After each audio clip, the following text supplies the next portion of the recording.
Се повеќе македонски граѓани го користат возот за транспорт, а сериозен раст бележи и карго сообраќајот. Македонски железници ќе се реконструира и одвнатре. Со грант од 1 милион евра од Светска банка ќе се реализираат програмите за реконструирање на јавните предпријатија, железници транспорт и железници инфраструктура. Како дел од растот со Европската унија ќе се спроведе темелна и суштинска реформа во македонските железници, вели вице-премиерот и министер за транспорт Александар Николовски. Владата сериозно се ангажираше за враќање во живот на железничкиот транспорт, а резултатите веќе се гледаат, вели вице-премиерот. Оваа година имаме позитивни бројки во првите 4 месеци.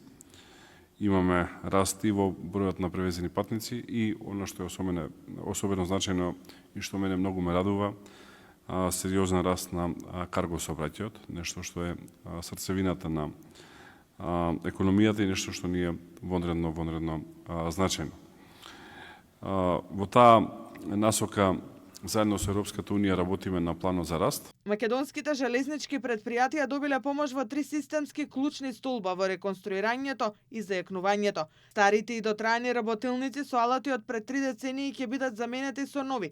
Ќе се постигне енергетска ефикасност со што ќе се намалат давачките на предпријатието. Паралелно железници работат и на дигитална трансформација со која целосно ќе се вклучат во европскиот пазар.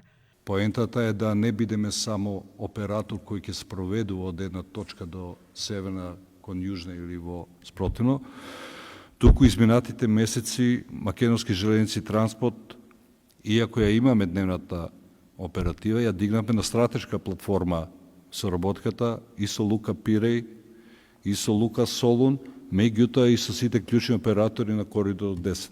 Од Светска банка велат дека ја поддржуваат визијата на владата. Јавниот транспорт не само да остане функционален, туку и да биде унапреден и модернизиран.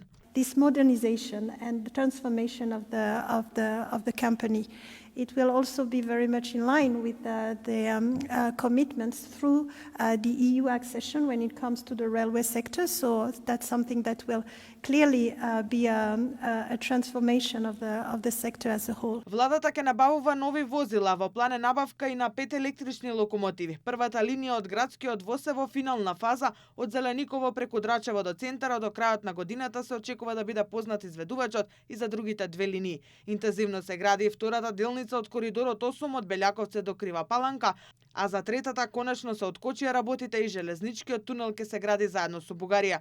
Истовремено почна и проектот за обнова на трасата од Скопје до Кичево. Еден од најважните проекти кој ќе чини над 2 милиарди евра, брзата пруга од Табановце до Гевгелија, е почнат уште минатата есен, а предвидено е железницата целосно да биде готова до 2031 година.